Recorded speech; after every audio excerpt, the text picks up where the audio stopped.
You're welcome back to the Aviva Fan Studio. Are we going to get a... Not too bad, not too bad. All hope is not lost. So Denmark are leading by 2-1 at half-time. We need to score twice in the second half if we're going to go to the World Cup. When Shane Duffy scored that goal, our confidence meter here went here, pretty much off the scale at that stage. We could have been 2 up, we could have been 3 up. Unfortunately, they equalised. We went right back here. Cyrus Christie own goal, and then Christian Eriksen did what Christian Eriksen does, scored a beautiful goal. And I don't know, are we heading this way? Stephen, are we still rotating? No, we're back up. We're at an even keel right now. Are you on an even keel with this, Stephen?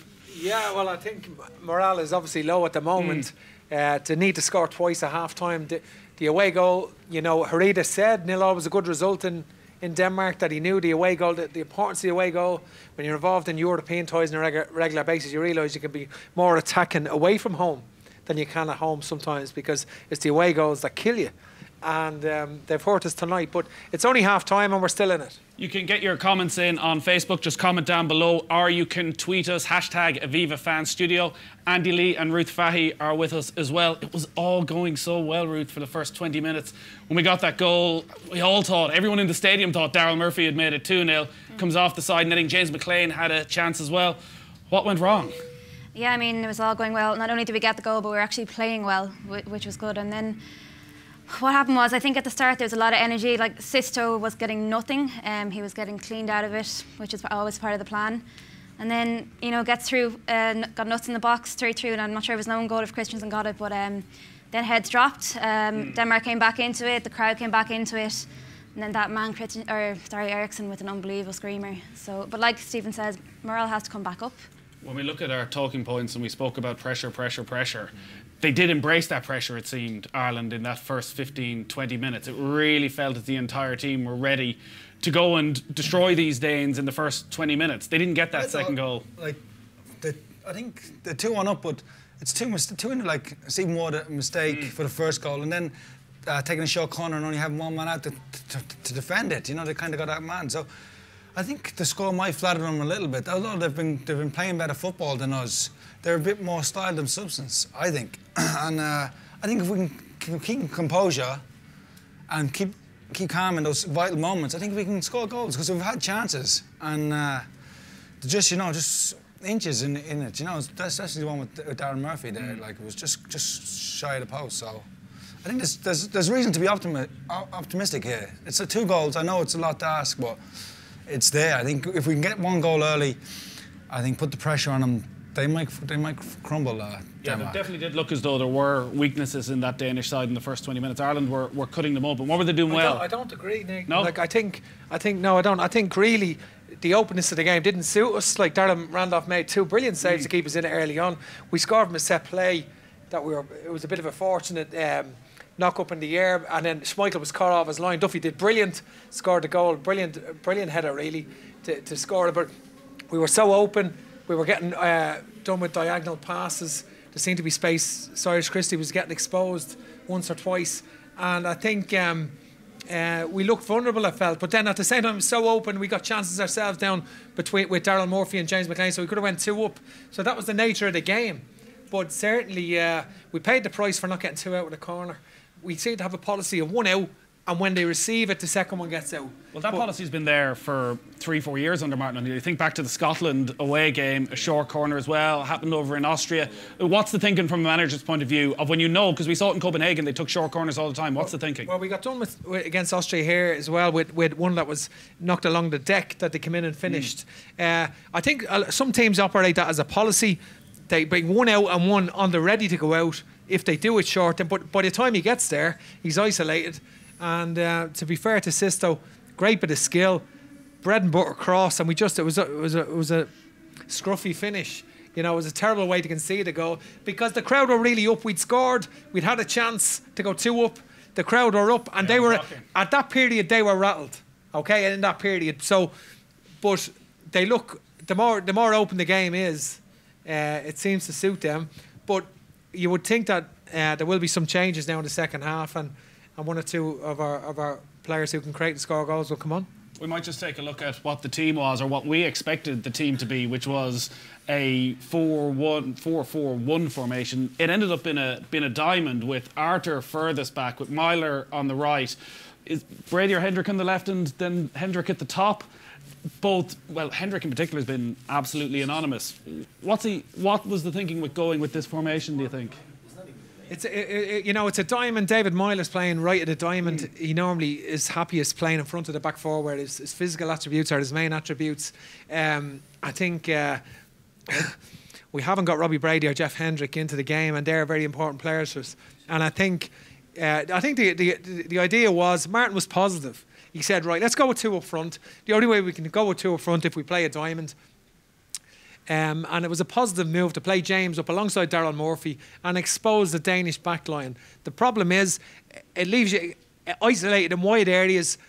And when that crossfield pass came in a couple of times, we were exposed on overlaps. The left back got in early on. A great chance when that he didn't take. And certainly when Eriksson got in on the left-hand side again, when Stephen Moore was dispossessed, where was the cover? Because the diamond is just so open with that, So if there was a diamond, probably Wesley Houlihan suits that, in the 10. Jeff is better coming onto the ball from midfield. So you might see Jeff Hendrick going to the right of the diamond now, and Wesley coming on in that 10 position. What do we think? Do we want Wes Houlihan on? Yeah, I think there'll be quite a reaction if Wes Houlihan does come on, and when Shane Long comes on. They need that impetus. Could give a big morale boost, and I think it's there for them. It's just going to take character now. They have to stand up, and composure and character. That's what it's needed now. And they have to go for it. Yeah, they got no chance. They got no other choice. Yeah, don't die wondering, as Martin O'Neill would say. It's time for the big players to stand up now. I think Myler's been particularly poor. Not sure why that exactly is. Maybe the occasion's getting to him. He needs to stand up himself. Well, it seems as though he's sort of playing in a position he's not used to. Like, we expect him to be the holding player. He's getting on the ball a lot, which probably isn't really his game. And I can understand. I think he was put there to kind of nullify the threat of Larson and Sisto going forward in the left. It hasn't quite worked out. But yeah, a couple of changes definitely, and I wouldn't hold back in the changes. I do it now immediately at half-time. Yeah, Darryl Murphy's done what Darryl Murphy does, and he runs around the place a lot, hasn't had any real impact or hasn't been able to hold the ball up at all, so it'll be interesting to see how long he gives him before Shane Long appears. You a fan of Peaky Blinders? I am, yeah. We have a big man. Good answer. Yeah. That's why I'm wearing the hat. Exactly, Homage to this man. Yeah. We got Packy Lee here. Any relation? Cousins, yeah. It could be, yeah. Cousins, I think. New series starting tomorrow night? Starts tomorrow night, 9 o'clock, yeah, BBC 2, so good. Yeah. You got a lot to follow on from the entertainment here. Yeah, we do, yeah, but we'll be alright, don't worry about that. We'll get the 2 goals We'll here. hand you the mic as well. I'm very confident that we're going to get the 2 goals. I'm very confident that it's going to be 3-2. I think, we'll get a quick equaliser. We'll struggle for about 20 minutes, and I think the set piece around about 85 minutes we'll nail it, take it, and hopefully it'll stay like that, yeah. That's the sort of confidence we want. Yeah. Come on! Gary's our cupcake connoisseur over here, and a very emotional man out there. And I was fearing for you, Stephen, sitting beside him. I needed the wee bit of chocolate boost there to keep myself back together. I needed an energy boost. But yeah, I was really disappointed. I agree with Stephen. I was disappointed with our first 20 minutes. I know we got the goal. Schmeichel was terrible for that. I had a few Bob on Duffy, so that was nice. But yeah, but it's all or nothing now. And you go back to France a good few years ago when they threw Trapp's plan out the window too, and the team just went and played ball. Like, this team is a far better football team than I think we're coached to be. So the next 45 minutes now, we're going to see them as being footballers. Like Duffer the other night in RT, I thought it was a wee bit harsh, but he did say one thing about the likes of Harry Arter. Like Bournemouth, although they're struggling this year, they're down the bottom half of the league, but they are one of the better footballing sides in the Premier League. And Harry Arter's in that midfield. Like, we have good footballers. Get the ball down and get them playing. Shane Long, I think there's one in him. I mean, he's been playing really, really bad, but every striker, there's one in there. You know what I mean? It's fingers crossed he comes on and gets it. Obviously, Wesley has come. Jeff Hendrick's been a big disappointment this half. Good player. He's been anonymous, but I'm the eternal optimist. And, I think we need one before the 60th minute. If we get one before the 60th minute, the crowd will take us over the line. Well, we're not going to penalties, that's for sure. Thank God. We're not Thank going to God. penalties, so we could win this, No, we're going to win. If we get one before the hour mark, we have a good chance. Big time. We'll have even more time to go and celebrate them Yeah, with no for sure. penalties at the end of this game. Shane Long hasn't scored since February, 30 games. Now, granted, a lot of them are off the bench. If he does come on, if Wes Hoolahan comes on, when you're looking at it and going for broke, how long do you leave it, do you think, before you take massive risks, before you leave big openings? Because if they score again, this is over. Yeah, we have to score. We have to score as soon as possible before the hour mark. If we can do that, I think it's possible then to go ahead and get the third. I'd make the changes now, to be honest, and then final 20 minutes, go for it. That's the thing. It'll come to final 10, and we'll lose it. Then we have to really go for it. This World Cup qualifier here. It's all or nothing. This is it.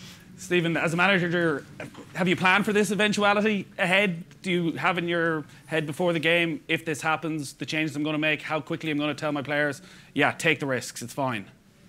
Yeah, I think Martin will hammer home to his players. If we can get a second goal, the roof will come off the stadium, and the players will be really inspired to go for that third one. I think the next goal, obviously, an equaliser really sets it up for a real dramatic finale, and they must believe that they can get one back, and then it brings it into the last 10 minutes. So that possibility exists for sure. Denmark are capable of scoring again. There's no doubt about it. There are goals in the game. Team's about to come onto the pitch. Andy Lee's done a quick change. He's going for a 3-2. We'll ignore the rest of them for now. Join us again after the match when we will be celebrating here at the Aviva Fan Studio. Keep your comments coming in. #Aviva Fan Studio. Come on, Ireland!